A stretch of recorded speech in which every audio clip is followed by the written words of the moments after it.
Good morning, class, and welcome back. So, today we are going to do chapter 6, The 100 Dresses, part 2. Already we have done chapter 5, The 100 Dresses, part 1. So, this is the part 2nd. So, in part 1, you have already came to know that this is a story about a girl named Wanda Petronsky who was continuously irritated and teased by the classmates. And we have ended the chapter 1 on the note that there was one competition and Wanda Petronsky had submitted 100 dresses for that competition, and she was also the first or the winner of that competition. So now let's read out the remaining story. So the story starts as: while the class was circling the room, the monitor from the principal's office brought Miss Mason a note. So while everybody was busy in watching the drawings of the students, and meanwhile Miss Mason, the class teacher, received a note from the principal. So what was this note about? Miss Mason read it several times and studied it thoughtfully for a while. She read it again and again very carefully. Thoughtfully means very carefully. Then she clapped her hands. And then she clapped her hand in a way that everybody should pay attention towards her. Attention class, everyone back to their seat. And then after clapping her hands, she called everyone to back to their seats. When the shuffling of feet had stopped and the room was still and quiet, when there was quietness in the school and everybody was well settled on their seat in the classroom, Miss Mason said, I have a letter from Wanda's father that I want to read to you. She announced it to the class that she was having a letter from Wanda's father and she wanted to read it to them. So the teacher read it to the class. What was there in that letter? Miss Mason stood there a moment and the silence in the room grew tense and expectant. Because maybe that letter was very important. That's why Miss Mason took few seconds to start the topic, and meanwhile there was pin drop silence in the class because everybody was having stress, and expectant means hoping for something good. Okay, so they were thinking that maybe something bad was there. That's why teacher was taking a long time to discuss the note. The teacher adjusted her glasses slowly and deliberately. Her manners indicated that what was coming. So the manner of the teachers were indicating that it was not something very good, because she was very serious and she was even or you can say she was distressed because of that note. This letter from Wanda's father. Then she just announced that this letter was from Wanda's father. Okay, so was a matter of great importance, and it was very important letter. Everybody listened closely as Miss Mason read the brief note. So everybody was paying full attention to know what was written in the letter. So she started reading it. Dear teacher, my Wanda will not come to school anymore. So Wanda's father had written that Wanda will not means she would not no longer coming to that school. What was the reason?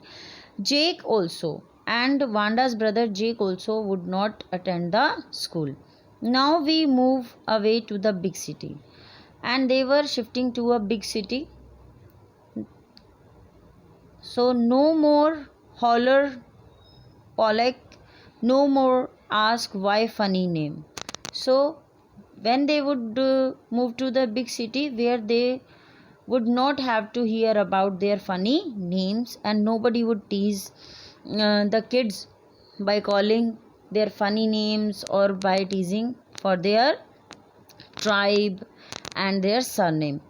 Plenty of funny names in a big city. Moreover, he just made it very clear that in big city nobody bothered about the surnames, so there would be no one to make fun of my kids. It means both the kids, Wanda along with her brother, both the kids were teased at the school for their funny names, for their unique surname, and Vanda's father was aware of this one.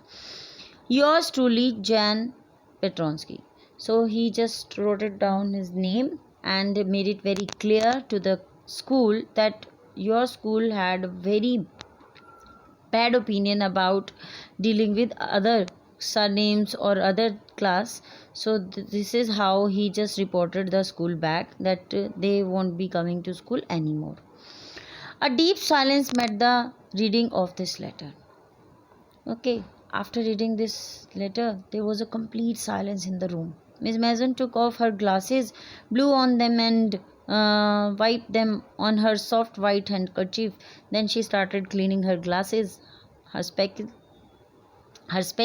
Then she put them on again and looked at the class. Then she again wore them, and then she started looking at the class. When she spoke, her voice was very low.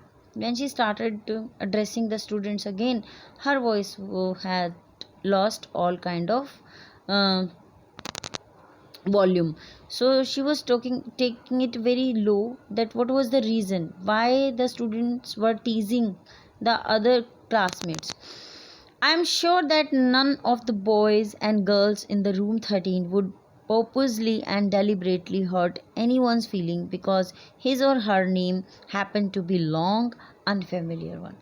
So she was addressing her students in a sad and unfortunate tone.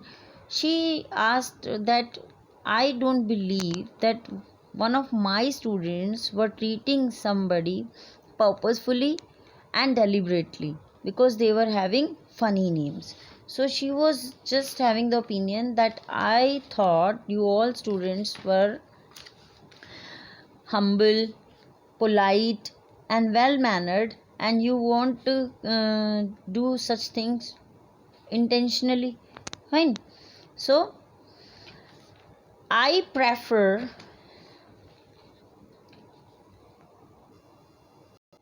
to think that what was said in thoughtlessness. I am just believing, she was just believing that whatever was done was unintentionally. Okay, carelessly. There was no bad intention behind this from anyone. I know that all of you feel the way I do. So today you all are feeling very low. Today you all are feeling very sad. Unfortunate and sad both. And I want you all to think about it. And I really want that you should think about it. She left it to the children to think about it. Why? Because she wants them to realize, she wanted them to realize that what they have done. They have caused a great trouble for a girl, innocent girl who was not saying anything to anybody. Okay, yet she was teased and was a fun point for everyone. The first period was a study period. So first period was their study period. Mary tried to prepare her lessons and she tried to focus on her chapters, but she could not put her mind on her work. But she could not pay the full attention. She had a very sick feeling in the bottom of her stomach. She was not feeling well because somehow she was making herself responsible that if she would have called, realized or called Peggy that she should stop it early, so this might be avoided. True, she had not enjoyed listening to Peggy ask Wanda how many dresses she had in her closet, but she had said nothing. So this was completely, she was making herself responsible that this was completely my fault, that I have never asked Peggy to stop this game, although she was not enjoying that game intentionally. She had stood by silently. So she was moreover thinking that in that case she was silent. She was just you know enjoying the show, or you can say she was a meek audience who could not protest but just watching all the things happened. And that was just as bad as what Peggy had done. So she was equally bad. Although Peggy was bad, okay, by making fun of an innocent girl, but she was equally responsible because she stood there without even saying anything. Worse, she was a coward. Moreover, she was making herself responsible and she was thinking that she was a coward without any courage to speak. She was not having her grounds firm. So she was thinking that she was a coward. At least Peggy had not considered they were being mean, but Maddie, had thought they were doing wrong. She could put herself in Wanda's shoes. So when Peggy was thinking that they were not acting mean, okay, this was only a fun part which was started by Wanda herself. Like, she also contributed by saying that she was having 100 dresses, but this was not that this was all a right thing. It was wrong, completely wrong on Peggy's part, but on her part it was even worse because she could stop them. She knew that it was wrong. So now she was just thinking herself to be at the place of Wanda. Goodness, wasn't there anything she could do? Oh my god. Was there really not having any chance that she could protect that girl? Okay, was it so bad? So she was just questioning herself. If only she could tell Wanda she had not meant to hurt her feeling. So even if she could not stop Peggy, at least she could talk to Wanda that they were not making fun to hurt her. Okay, she turned around and stole a glance at Peggy, and then she started looking at Peggy. But Peggy did not look up. But Peggy was not paying any attention towards her. She seemed to be studying hard. She was busy in doing her chapter. Well, whether Peggy felt bad or not, Maddie, had to do something. Whether Peggy was feeling guilty for this action or not, but Maddie was having guilt for this. She had to find Wanda Petronsky and she need to apologize. Okay, maybe she had not yet moved away. So she was thinking it could be possible that they have not shifted yet. They would shift after 2 or 3 days. So she would make a quick visit to Wanda's house and would apologize. Maybe Peggy could climb the heights with her and they would tell Wanda she had won the contest. Maybe Peggy would also accompany her to go to Wanda's house and they would congratulate her for winning the contest. That they thought she was smart and the 100 dresses were beautiful. And she was genuinely deserving the award because her dresses were very exquisite, very beautiful.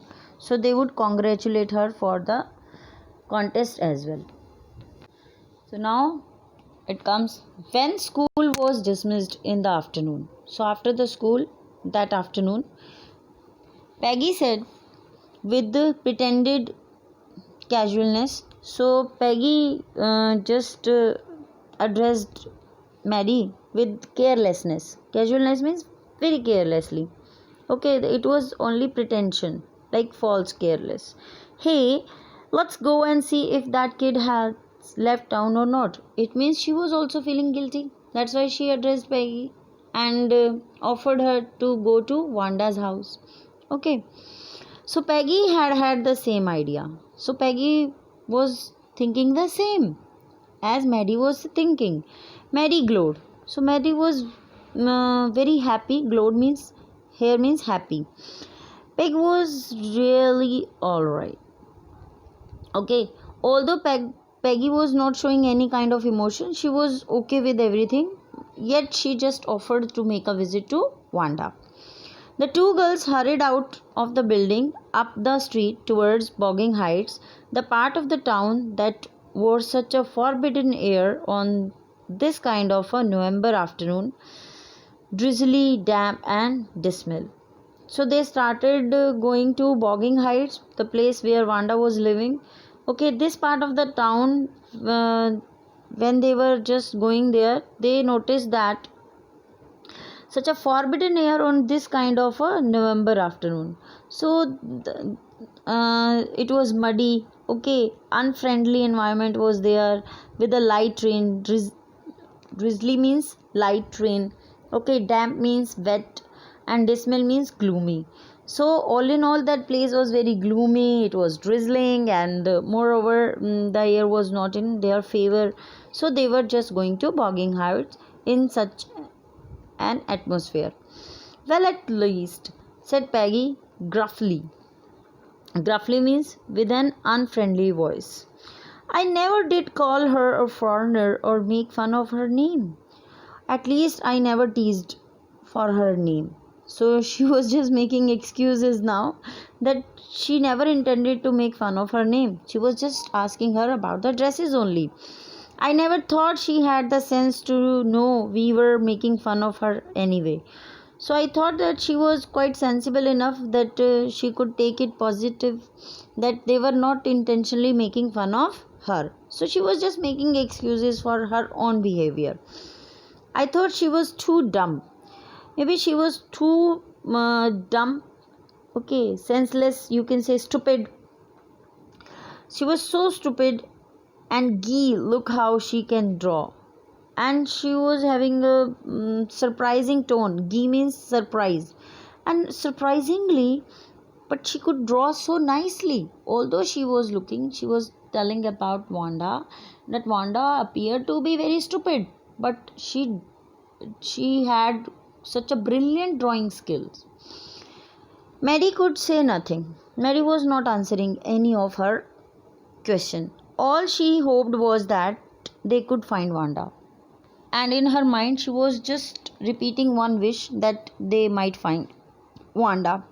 She wanted to tell her that they were sorry they had picked on her. She wanted to make it very clear to her that this game started on her, and how wonderful the whole school thought she was. And moreover, she would also congratulate her for such a wonderful drawings, and the school was holding a very great opinion about her, and please not to move away and everybody would be nice. Moreover, she wanted to tell her that there was no need to move away because everybody gradually would be nice to her after this. She and Peggy would fight anybody who was not nice, and after this, she, including Peggy, would fight with those who won't behave nicely with her. The two girls hurried on. So they just walked quickly. Hurried on means walked quickly. So they walked quickly towards her home. They hoped to get to the top of the hill before dark, because it was already the afternoon time and they wanted to come back before it was dark. Okay, I think that's where the Petronskis live. So there was one house, and said Maddie. Maddie was pointing to a little white house, and it might be the Petronskis' house. Wisp of old glass stuck up here and there along the pathway like thin kittens. The house and its sparse little yard looked shabby but clean. It reminded Maddie of Wanda's one dress, her faded blue cotton dress, shabby but clean. So when they noticed the house, so they noticed that there were some wisps, means small thin pieces of grass. Okay, so they were appearing like small kittens. So there were here and there grass stuck up here and there along the pathway, and they were appearing like the kittens. Okay, and the house and its large area, okay, spread over large area, that is spores. So it was shabby, fine, in a poor condition, but it was clean. So this reminded Maddie about Wanda's dress, which was faded blue, but it was clean. It was not having dirt. Okay, shabby but clean. There was not a sign of life about the house. So the house was totally deserted. Peggy knocked formally on the door. She made knock on the door, but there was no answer. But she received no answer from inside the house. She and Maddie went around to the backyard and knocked there. Then they again went to the backyard and knocked from there again. Still there was no answer, and still they received no answer. There was no doubt about it, the Petronsky were gone. So it was very clear that they had already left. How could they ever make amends? So how they would apologize for their deeds? Okay, how could they show that they were sorry for whatever was done to her? They turned slowly and made their way back down the hill. So, feeling disappointed, they came back. Well, anyway, said Peggy, she has gone now, so what can we do? So, Peggy just exclaimed with sorrow, with disappointment, that now what they could do, because they have already left. Besides, when I was asking her about all her dresses, she probably was getting good ideas for her drawings. So now she was making an excuse that when I was asking her or teasing her for her dresses, that was the point when she got this idea to make 100 dresses. Okay, maybe I was inspiring her to think about the drawings and drawing 100 dresses. She might not even have won the contest otherwise. So she was just giving the credit to herself that it was me who was inspiring her by again and again reminding her about 100 dresses. Otherwise, she could not have won the contest. Mary turned this idea carefully over in her head, for if there were anything in it, she would not have to feel so badly. But that night she could not get to sleep. So Mary was thinking about the idea carefully, thoughtfully, that whatever Peggy told, that they inspired her or whatever. So she was thinking if something was good in that, so she might not feel so bad about this. Okay, because they have inspired her according to Peggy.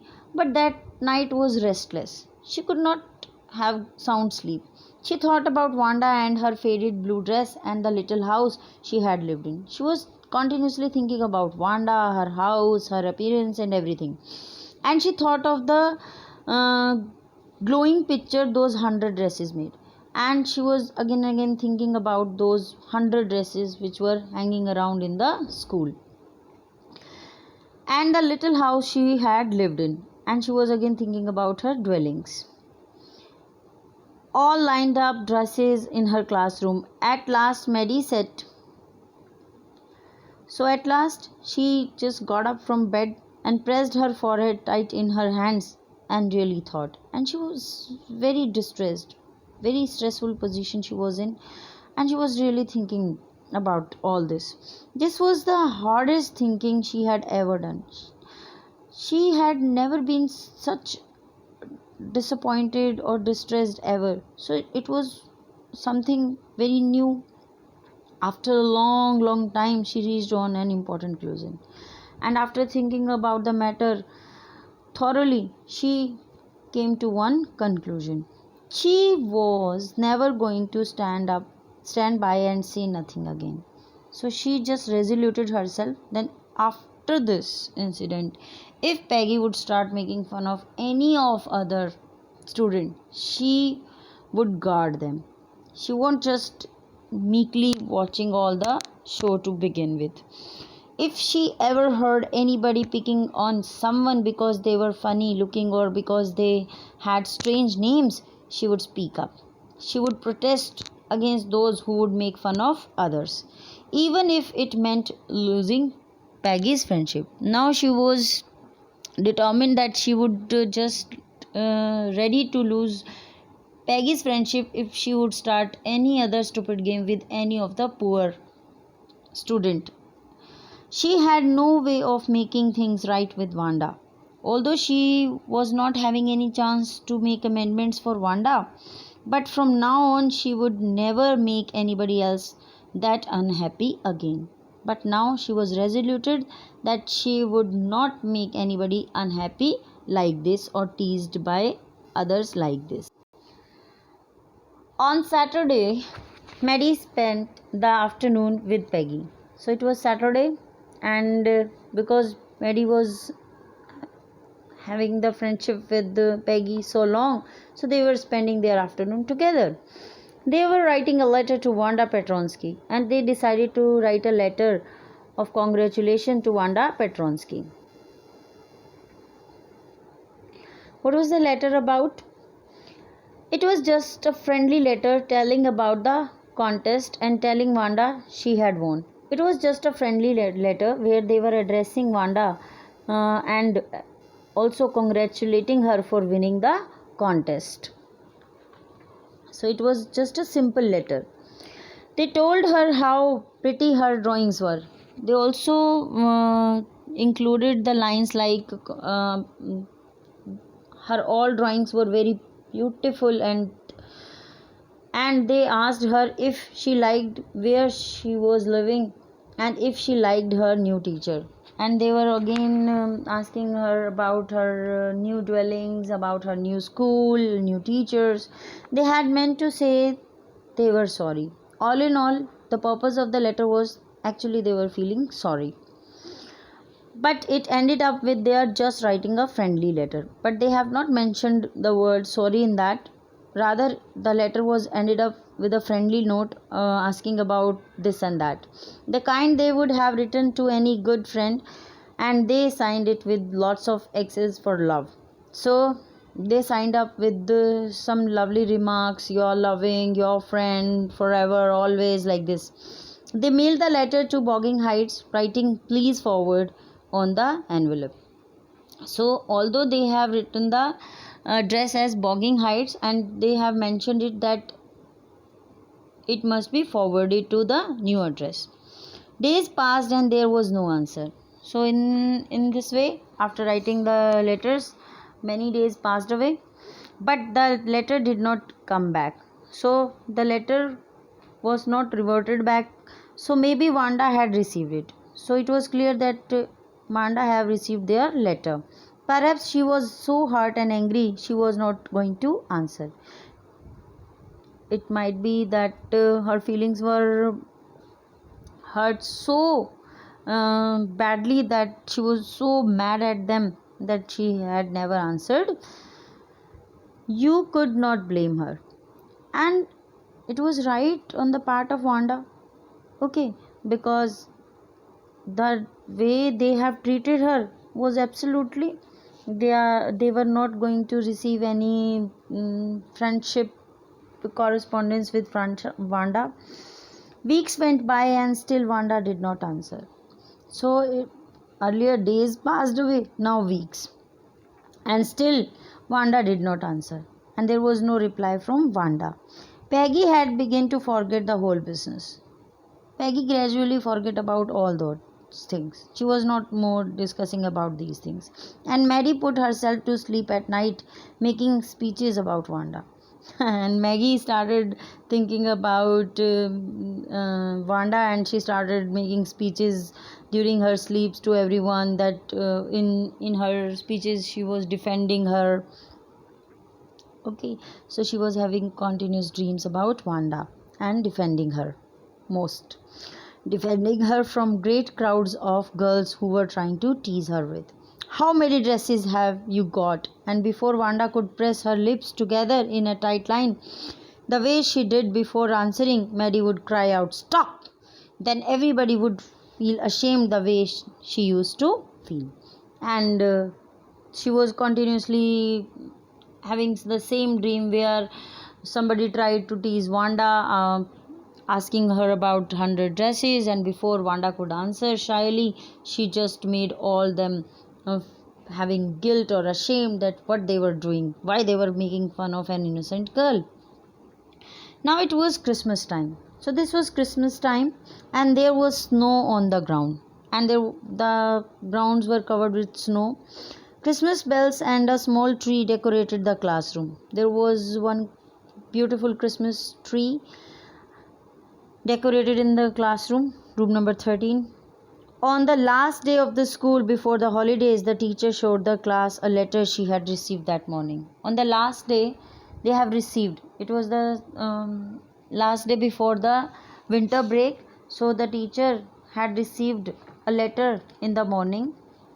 She addressed everyone. You remember Wanda Petronsky? She addressed everyone by asking them. You remember Wanda Petronsky, the gifted talented girl, little artist who won the drawing contest. She was just making one a small introduction by saying that you who won the contest. Okay, she was so much talented that she won the contest. Well, she has written me. So she was just saying that Wanda wrote something to her, and I'm glad to know where she lives because now I can send her medal. And now she was knowing her address and she could send her medal to her. I want to read her letter to you. So she started reading her letter which she had written. The class sat up with a sudden interest and listened intently. So they were listening very carefully. Dear Miss Mason, how are you and room 13? Please tell the girls they can keep those 100 dresses because in my new house I have 100 new ones. So she started the note by saying that how are you ma'am and how are my classmates?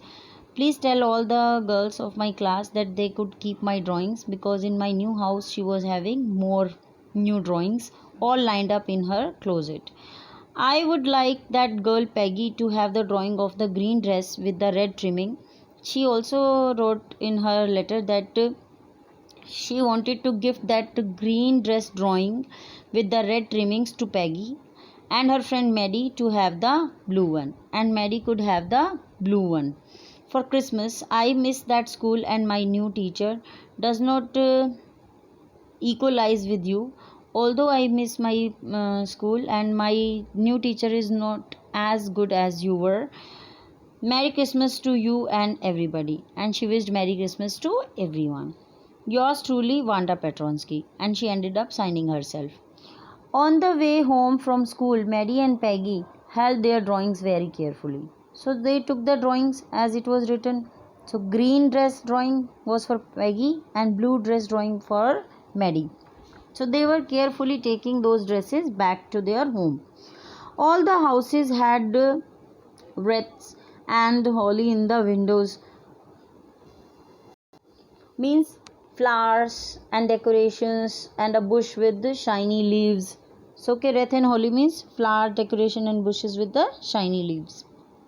So means it was Christmas, so mostly the houses were decorated like we decorate our houses during Diwali. All the houses had wreaths and holly in the windows. Outside the grocery store, hundreds of Christmas trees were stacked, and there were many of the Christmas trees arranged nearly in a pile around the grocery stores. And in the window, candy, peppermint sticks, and connections of shiny transparent paper were strung. So they were decorated having the containers full of flowers and everything, so candy and little toys which you might have seen in hanging on the Christmas tree. The air smelled like Christmas and light shining everywhere reflecting different colors on the snow. So it was Christmas mood everywhere where there were the festival mood, decorations and everything. Boy, said Peggy, this shows she really likes us. Oh my god. Boy is the expression she usually say whenever she wants to say oh my god. Boy, said Peggy, this shows she really likes us. It shows she got our letter and this is her way of saying that everything all right, and that's that. Now she was feeling relaxed that at least she replied them, and this gifting from her shows that she was friend with them. There were no more ill will among them. I hope so, said Mary sadly. She replied, okay, I hope so. This could be in same way. She felt sad because she knew she could never see the little tight-lipped, polished girl again, and she could really make things right between them, because she was having the idea that they won't make all the things clear personally, and this was the greatest regret. She went home and she pinned her drawings over a torn place in the pink flowered wallpaper in the bedroom. So she was having a wallpaper in her bedroom which was of flowers on it, and it was of pink color, but it was torn from one side. So she just pinned the dress on that torn up place. The shabby room came alive from the brilliancy of the colors. All of a sudden, the room, which was appearing very shabby, light up with the bright colored dress. Maddie sat down on her bed and looked at the drawing, and she started looking at the drawing carefully. She had stood by and said nothing, but Wanda had been nice to her anyway. So, although she had not protested her, yet Wanda was so genuine that she gifted her the drawing. Tears blurred her eyes and she gazed for a long time at the picture. So her eyes were full of tears now and she started looking at the picture very carefully. Then hastily she rubbed her eyes and studied it intently. Then all of a sudden she started rubbing her eyes and take a close look at the drawing. The colors in the dress were so vivid that she had scarcely noticed the face and head of the drawing, because she was so busy in looking at the colors of the dress that she took no notice about the head of the drawing. Okay, so and head of the drawing she had scarcely noticed, but it looked like her, Maddie. But when she just took a close look, she was so surprised. Actually, it was her face. It really looked like her own mouth. Okay, so Wanda was so skilled that she had made the drawings with the faces, okay, sketches of Maddie herself, of whosoever she was gifting a dress. Why it really looked like her own self. It was the exact expression, exact eyes, nose and everything, okay, features. Why it really looked like her own self. Wanda had really drawn this for her. Means this dress was specially drawn for Maggie only. Okay, so it was only for Maddie. She was so surprised by seeing her own face, her own sketch, and having that beautiful dress. Excitedly, she ran over to Peggy's. So she just ran over to Peggy's house. Peg, she said, let me see your picture. She just asked Peggy about her own drawing. What's the matter? Asked Peggy. Peggy asked, hey, what happened, girl? As they clattered up to her room where Wanda's drawing was lying face down on the bed. So they just ran to her room where drawing was lying on a bed of Peggy. Maddie carefully raised it. Maddie took it carefully. Look, she drew you. And then she pointed at Maggie by saying that, hey, look at the face. She made your sketch. She must have really liked us anyway. She might have liked us so much that our faces are on those dresses. Yes, she must have, agreed Maddie, and she blinked away the tears that came every time she thought of Wanda standing alone in that sunny spot in the schoolyard, looking stolidly over the group of laughing girls after she had walked off, after she had said, sure, 100 of them all lined up. And she was remembering that how Wanda was replying and standing on that spot alone, and how she was replying that she was having 100 dresses and all were well arranged in her almirah. So this is the end of this chapter. This chapter has given us a very strong message that never judge a book by its cover. I hope the story is clear to everyone. Moreover, this chapter tells us about forgiveness, how beautifully Wanda just forgave both the girls, and also make us aware about bullying others. Okay, another theme of the story is bullying, because they were making fun of Wanda, bullying her, and this theme of bullying also carries through this demonstrating of this story. There is one more message, that is ignorance and unintentionally cruelty. Although you are making fun of anybody without knowing how your this fun could result, how could this may affect the other people. So it is said now, think before you speak. So we must follow that rule as well. Most of all, it gives one more thing, that is we should take our grounds firm. Okay, we should not just be the mute audience and watch all the show like Maddie did. So we should really take a stand for something wrong done to somebody. With this, thanks for watching this video. I hope this video is helpful for understanding this chapter.